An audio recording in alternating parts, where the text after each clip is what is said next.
Hi guys, welcome to തുടും. അപ്പോൾ കൽക്കി 2898ന്റെ റിവ്യൂയിലേക്ക് എല്ലാവർക്കും സ്വാഗതം. നീ അങ്ങനെയെന്ന് പറഞ്ഞാൽ അങ്ങനെ ശരിയാവും. നെഗറ്റീവ് മൊത്തം പറഞ്ഞ് നിനക്കിപ്പോ റിവ്യൂ ആണോ? മാറ് മാറ്. അപ്പോൾ ഗായ്സ്, അപ്പോൾ എവനെയും കൂടെ വലിച്ച് നമുക്ക് ഇതിനകത്ത് ഇടാം. നമുക്കപ്പോൾ നമ്മളെ റിവ്യൂ തുടങ്ങാം. നീ ഫുള്ള് നെഗറ്റീവ്. നിനക്ക് ട്രെയിലർ വന്നപ്പോ ആദ്യത്തെ ട്രെയിലർ ഇഷ്ടപ്പെട്ടില്ല, രണ്ടാമത്തെ ട്രെയിലർ ഇഷ്ടപ്പെട്ടില്ല, ഇപ്പം പടം ഇഷ്ടപ്പെട്ടോ നിനക്ക്? പടം എനിക്കങ്ങ് ഇഷ്ടപ്പെട്ടു. ഞാനങ്ങ് ആരാധകൻ. അല്ല, അങ്ങനെ വരാൻ വഴിയില്ല. നിനക്ക് ട്രെയിലർ ഒന്നും ഇഷ്ടപ്പെടാം, നിനക്ക് പിന്നെ പടം എന്തിനു ഇഷ്ടപ്പെട്ടത്? ട്രെയിലർ അതിനൂടെ നെഗറ്റീവ് പറയണ നീ. ട്രെയിലർ എനിക്ക് ഇഷ്ടപ്പെട്ടില്ലായിരുന്നു, അത് ഞാൻ ഇപ്പോഴും പറയുന്നു. പക്ഷേ പടം എന്റെ പൊന്ന് ഗായ്സ്, ഒരു രക്ഷയില്ല എന്ന് പറഞ്ഞാ ഒരു ഇന്ത്യൻ ഹോളിവുഡ് അതെ, ഇന്ത്യൻ ഹോളിവുഡ് ഐറ്റം എന്ന് വേണമെങ്കിൽ പറയാം നമുക്ക് അതിനെ. പ്രത്യേകിച്ച് ഞാൻ അവഞ്ചറിന്റെ വലിയൊരു ഫാൻ ആയതുകൊണ്ട് എനിക്ക് കോരി ചൊരിയുകയാണ് ഈ കുളിരൊക്കെ ഇങ്ങനെ. അതെ, അതിനകത്തൊരു അവഞ്ചേഴ്സ് ഒരു മറ്റേ എന്താണ് ആ സിനിമയുടെ പേരെന്തായിരുന്നു? ഗാർഡിയൻ ഓഫ് അവഞ്ചേഴ്സിന്റെ ആദ്യം ഫസ്റ്റ് സീനെ കണ്ടപ്പോ എനിക്ക് ഡ്യൂണിന്റെ ഒരു ഇത് മറ്റേ കൊച്ചു പയ്യൻ വന്ന് ഈ മണലൊക്കെ ഇങ്ങനെ ആയിരുന്നൊരു സീന, ഇത് പോകുന്ന സീനൊക്കെ കണ്ടപ്പോ. അപ്പൊ അങ്ങനത്തെ കുറച്ച് സിനിമയുടെ ടച്ച് തോന്നിയെങ്കിലും നമുക്ക് അങ്ങ് നമ്മൾ അതിലൊക്കെ പോകുന്ന സിനിമയെ പറ്റി പറ. ഓവറോൾ അത് രോമാഞ്ചം വരും. അമ്മാതിരി കീട്ടിലും പടമായിരുന്നു ഗായ്സ്. സിനിമയെ പറ്റി പറയുകയാണെങ്കിൽ ഇന്ത്യയില് ഫസ്റ്റ് ടൈമാണ് ഇത്രയ്ക്ക് ഒരു കിടിലം വിഷ്വൽ എഫക്റ്റ് ഒക്കെ തന്ന് ഒരു ഹോളിവുഡ് ടച്ചിലൊരു സിനിമ. ആ VFX ഒക്കെ ചെയ്തവന് ഒരു ഉമ്മ കൊടുക്കണം ഗായ്സ്. VFX മാത്രല്ല, എഡിറ്റിംഗ് ആണെങ്കിലും സിനിമാറ്റോഗ്രാഫി, പിന്നെ ഡയറക്ഷൻ പൊന്നോ. എല്ലാ സീക്വൻസ് ഒന്നിനൊന്നിന് വെച്ച് ഒന്നിനെ കുറ്റം പറയാൻ പറ്റത്തില്ല. അങ്ങനെ ഒന്നുമില്ല, കുറ്റം പറയാൻ ഒന്നുമില്ല അതില് സിനിമയില്. ആ മഹാഭാരതമൊക്കെ എടുത്ത് ഈ ഡയറക്ടറിന്റെ കയ്യിൽ കൊടുക്കണം. അങ്ങേരെ എടുത്തു വെക്കും. കിട്ടില്ല, നമ്മുടെ മഹാഭാരതമൊക്കെ കിട്ടില്ലമായിട്ട് പുള്ളി ചെയ്തു വെക്കും. ആ രീതിയിലാണ് ഈ പടം നമ്മൾ ചെയ്തേക്കുന്നത്. നമ്മൾ മഹാഭാരതമൊക്കെ നമ്മളെടുത്ത് അങ്ങോട്ട് കൊടുത്തു പോകും. ആ രീതിയിലാണ് ഈ പടത്തിന്റെ. ആ സിനിമയിൽ തന്നെ കുറച്ച് സീക്വൻസ് തന്നെ ഉണ്ട്. അതൊക്കെ കാണുമ്പം ലാസ്റ്റിലെ കുറച്ച് സീക്വൻസ് ഒക്കെ ഈ മഹാഭാരതത്തിന്റെ അതൊക്കെ ഇങ്ങനെ ഗൂസ് ബംസ് ആണ്. വരും ഓരോരോ സീനുകളൊക്കെ. എന്റെ പൊന്നെ, നമുക്ക് ആ കഥയും കൂടെ അറിയാവുന്നോണ്ടാണ് തോന്നുന്നു. അതെ, അമിതാഭ് ബച്ചനൊന്നും ഒരു രക്ഷയില്ല. പുള്ളി തകർത്തിട്ടുണ്ട്. ഒരു രക്ഷയില്ലാത്ത പെർഫോമൻസ്. എനിക്ക് ഏറ്റവും ഇഷ്ടപ്പെട്ട അമിതാഭ് ബച്ചനായിരുന്നു. എനിക്കും അത് ഭയങ്കരമായിട്ട് ക്യാരക്ടറും ആ ലുക്കും അതെ എല്ലാം ഒരു ആജാനം ബാഹുവായി നിൽക്കും. പുള്ളിയുടെ ആ ഹൈറ്റിനെ നല്ല രീതിയിൽ യൂട്ടിലൈസ് ചെയ്തിട്ടുണ്ട്. പ്രവാസക്കാരന് സാധാരണ ബാഹുവല്ലേ പ്രവാസം സീൻ ഇതിനകത്ത് ആ ഒരു ഫീലായിരുന്നു. അതെ. ഇപ്പൊ പിന്നെ പടത്തിനെ പറ്റി കൂടുതലായിട്ട് പോകുമ്പം എന്താണ് നിനക്ക് തോന്നിയത്? ആ സിനിമ കണ്ട് നിനക്ക് ഏതൊക്കെ സിനിമയുടെ ഒരു ഊർജം? അതായത് എനിക്കിപ്പോ ആ സിനിമ കണ്ടപ്പം ഫസ്റ്റ് സീൻ ഇപ്പൊ ഞാൻ പറഞ്ഞ ഡ്യൂൺ തോന്നി.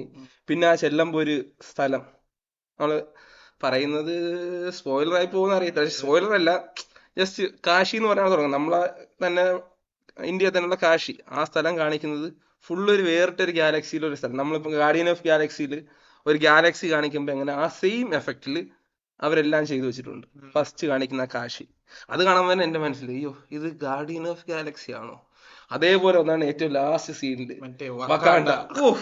അത് കറക്റ്റ് ആ ഒരു സീക്വൻസ് ഇത് അന്ന് കണ്ട വകാണ്ട അല്ലേ? ഞാൻ ആ ഒരു ഷോട്ടൊക്കെ കാണുമ്പോ നമുക്ക് സെയിം തോന്നും. നമുക്ക് ആ സമയം ഇത് ബ്ലാക്ക് പാന്തർ കണ്ടിട്ടില്ലേ സാധനം എന്ന് നമുക്ക് അയാള് ഇൻസ്പിറേഷൻ കൊണ്ടിട്ടുണ്ട്. പക്ഷെ ഇതൊക്കെ ഇങ്ങനെ പറഞ്ഞാലും പടത്തിന് ഒരു ഇതുമില്ല, ഒരു രക്ഷയില്ല. എല്ലാരും പോയി കാണണം. ഞാനും അവന് ഇനി രണ്ടാമത്തെ വട്ടം പോവാനുള്ള പ്ലാനിങ്ങിലാണ്. അപ്പൊ ഫ്രണ്ട്സിനോട് നെക്സ്റ്റ് ടൈം അതെ ഒന്നും കൂടെ പോയി കാണാം. അതും പ്രത്യേകം ശ്രദ്ധിക്കണം, നല്ല തിയേറ്ററിൽ പോയി കാണണം. നിങ്ങൾക്ക് ഈ സ്ക്രീനും അതുപോലെ സൗണ്ടും നല്ലതുപോലുള്ള തിയേറ്റർ, അതിപ്പോ ഐമാക്സ് ആണെങ്കിൽ ഐമാക്സ് അങ്ങനെയുള്ള തിയേറ്ററിൽ പോയി കാണണം. അത് പ്രത്യേകം ശ്രദ്ധിക്കേണ്ട കാര്യമാണ്. അപ്പോൾ എല്ലാവരും മറക്കാതെ ടിക്കറ്റ് എടുക്കുക, പോയി കാണുക. മാക്സിമം പെട്ടെന്ന് കാണാൻ പറ്റുമെങ്കിൽ പെട്ടെന്ന് കാണുക, ഇല്ലെങ്കിൽ ആരെങ്കിലും. പിന്നെ നമ്മുടെ മലയാളത്തിന്റെയും തമിഴിന്റെയും ഒരുപാട് നമ്മള് കുറച്ച് കാസ്റ്റിങ്ങിനെ പറ്റി പറയാം. അത് തന്നെ, ഒരുപാട് നടന്മാരുണ്ട്, അത് എല്ലാവർക്കും അറിയണം. അതല്ലാതെ കുറച്ച് ക്യാമിയോ റോൾസും വരുന്നുണ്ട്. അതെ, നിങ്ങളൊക്കെ ജെട്ടും. കുറെ ആൾക്കാർ ഇപ്പൊ ഓൾറെഡി അറിഞ്ഞാണ്. ഈ കൽക്കി സെർച്ച് ചെയ്യുമ്പോൾ കാസ്റ്റിംഗ് ഒക്കെ നോക്കുന്ന ആൾക്കാർ അറിഞ്ഞാണ്. അത് ആരൊക്കെയാണ് നമ്മൾ പറയുന്നത്. അതും ഒരു സ്പോയിലറാണ്. അതെ, അതിലെനിക്ക് ഒരു ക്യാരക്ടർ ഭയങ്കരമായിട്ട് ഇഷ്ടപ്പെട്ടു. ഒരു കോമഡിക്ക് വേണ്ടി ഒരു ക്യാരക്ടർ ഉണ്ട്, നമ്മൾ ആരും പ്രതീക്ഷിക്കാത്ത ഒരു ക്യാരക്ടറാണ്. അപ്പോ അതൊക്കെ ഒരു വെറൈറ്റി ക്യാമിയോ. പിന്നെ കുറെ ക്യാമിയോ ഉണ്ട്, ചുമ്മാ വന്ന് ജസ്റ്റ് ഒരു ഇത്ര സീക്വൻസ് പോയി. അതെ, അത് ക്യാമിയോ അങ്ങനെയാണ് പറയുന്നത്. പക്ഷെ ഞാൻ പ്രതീക്ഷിച്ച ആൾക്കാരെ കുറച്ചും കൂടെ കാണുമെന്ന് വിചാരിച്ചു ആ ക്യാരക്ടർ. ക്യാമിയോ വന്ന് ആരും ബോറാക്കിയിട്ടില്ല, എല്ലാരും കിട്ടിലാക്കി സെറ്റ് ആക്കിയിട്ടാണ് പോയിട്ടുള്ളത്. അപ്പൊ മാക്സിമം എല്ലാരും ഇത് OTT വരാൻ വേണ്ടി ആരും കാത്തിരിക്കരുത്, ദയവായി പോയി തിയേറ്ററിൽ കാണുക. തിയേറ്റർ എക്സ്പീരിയൻസ് ആണ് ഈ പടം, മസ്റ്റ് ആണ്. നല്ല ബാക്ക്ഗ്രൗണ്ട് സ്കോർ ആയാലും വിഷ്വൽ എഫക്ട്സ് ആയാലും എല്ലാം വിഷ്വൽ എഫക്ട് അതാണ് ഏറ്റവും VFX എല്ലാം. VFX VFXൽ എനിക്ക് ജസ്റ്റ് ഒരു പോരായ്മ തോന്നിയത് ഒരു സീൻ കാണിക്കുന്നു, അമിതാഭ് ബച്ചന്റെ ഒരു സീൻ. അമിതാഭ് ബച്ചന്റെ പക്ഷെ അത് നമ്മൾ ആ പടത്തിൽ മറന്നു പോകും. പക്ഷെ അത് അവസാനം വരുമ്പോൾ നമ്മൾ അവസാനമാകുമ്പം അവസാനത്തെ ഒരു ഷോട്ടിൽ കാണിക്കും. അപ്പൊ നമ്മൾ ഇങ്ങനെ ആലോചിക്കും ഇത് വേണം, ഇച്ചിരി കൂടെ ആക്കായിരുന്നു. അത് ലാസ്റ്റ് ഷോട്ടിൽ, അതിന്റെ ഇടയ്ക്കായിരുന്നു നമ്മൾ അതൊന്നും ആലോചിക്കത്തില്ലായിരുന്നു.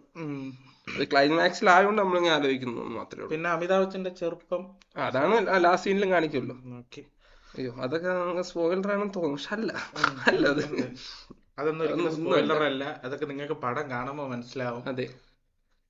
അപ്പൊ ക്യാമിയോ റോൾസ് ആരാണെന്നും നമ്മൾ പറയുന്നില്ല, നിങ്ങളെല്ലാം. പിന്നെ നമ്മൾ എടുത്തു പറയാനുള്ള കുറച്ച് ക്യാരക്ടേഴ്സ് എന്ന് പറയുമ്പം നമ്മളെ തന്നെ ശോഭനയൊക്കെ ഉണ്ട് ഇതിനകത്ത്. ശോഭനയുടെ ഒക്കെ പെർഫോമൻസ് എന്റെ പൊന്നോ. അതുപോലെ തന്നെ അന്നാബിൻ അവൾ ഒരു നല്ലൊരു ക്യാരക്ടറാണ് ആക്ക് കിട്ടിയിരിക്കുന്നത്. അതുപോലെ തന്നെ പിന്നെ ആരുണ്ട്, പിന്നെ തമിഴും ഹിന്ദി ആക്ടേഴ്സ് ആണ്. പിന്നെ ദീപിക പതുക്കോൺ വിട്ടുപോയി.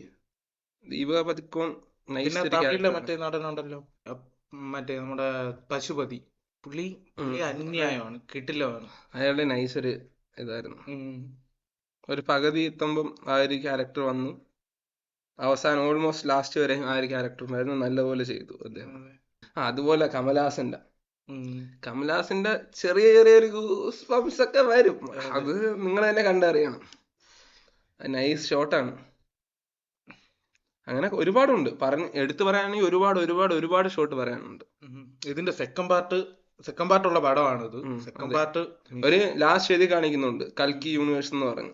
സെക്കൻഡ് പാർട്ട് മാത്രം, അതിൽ കൂടി ഇങ്ങനെ പോവാണെങ്കിൽ അതിൽ കൂടുതൽ പാർട്ടും വരാനുള്ള ചാൻസ് ഉണ്ട്. അതെ, ഇതിന്റെ വരും പാർട്സുകളും കിട്ടിലാണ് എന്ന് വിശ്വസിക്കില്ല ആയിരിക്കും. ഫസ്റ്റ് പാർട്ട് ഇത്ര ഇതിനേക്കാളും മെച്ചപ്പെടുത്തുന്നുണ്ടായിരുന്നു അദ്ദേഹം സെക്കൻഡ് പാർട്ടിൽ. അപ്പൊ എന്തായാലും നമ്മൾ കുറച്ച് കാര്യങ്ങൾ വിട്ടുപോയി. നമ്മൾ ഇതിന്റെ ടെക്നിക്കൽ സൈഡിലുള്ള ആൾക്കാരെ എടുത്തു പറയാൻ മറന്നുപോയി. അതുപോലെ അവർക്കാണ് നമ്മൾ പ്രഥമമായിട്ട് അവർക്ക് ഇമ്പോർട്ടൻസ് കൊടുക്കേണ്ടത്. ടെക്നിക്കൽ സൈഡിലുള്ള ആൾക്കാർ, പ്രത്യേകിച്ച് VFX എഡിറ്റിംഗ്. അതെ,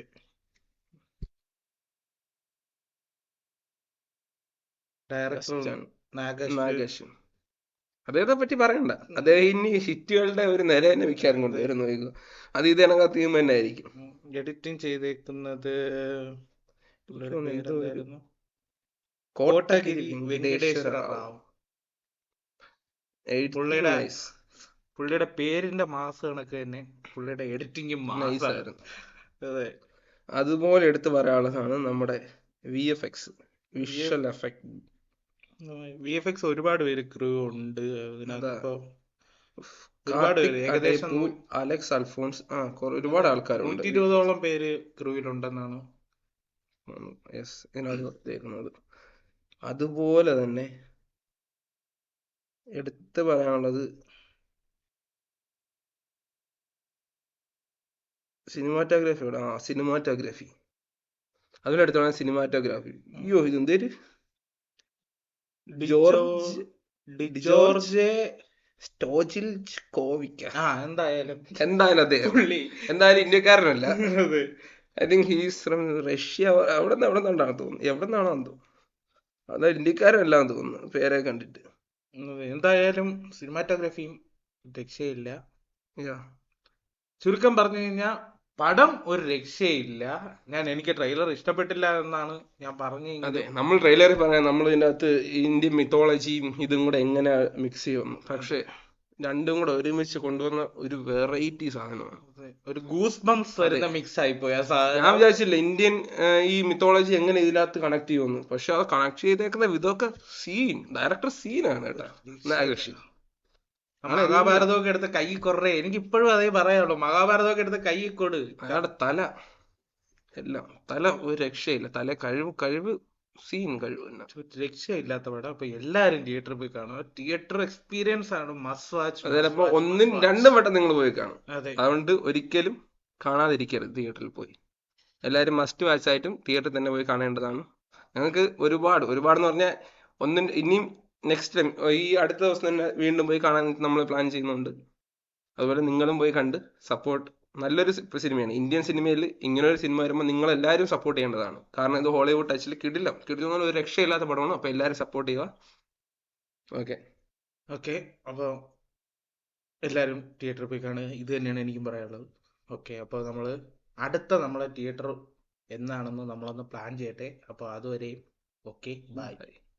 ബൈ.